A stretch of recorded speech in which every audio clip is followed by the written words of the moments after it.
diabo quer apagar, o diabo quer puxar você para o lado errado, o diabo quer enganar, mas ele perdeu agora. As amizades satânicas perderam agora. Jesus chegou e está dizendo: eu vou levantar como servo, eu vou levantar como obreiro, eu vou surpreender, eu vou levantar como atalaia.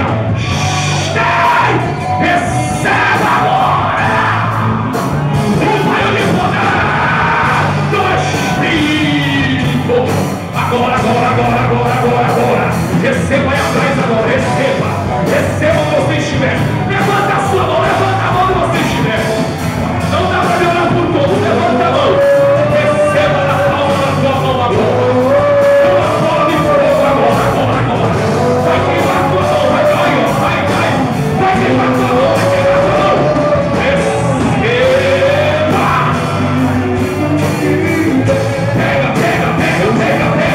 Pega a vitória.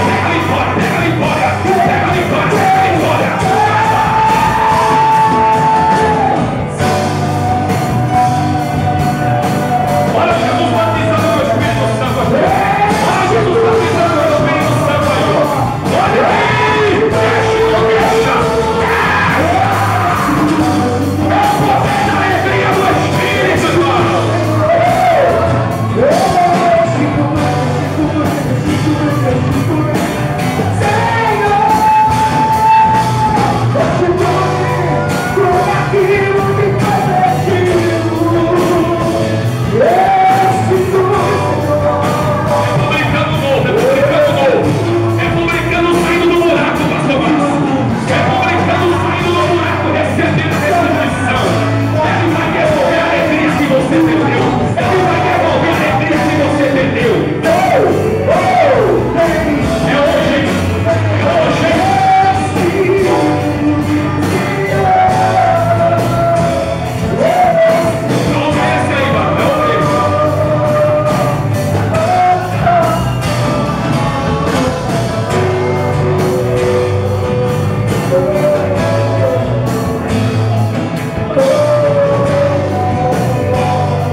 Isso aí é só o publicano que vai entender.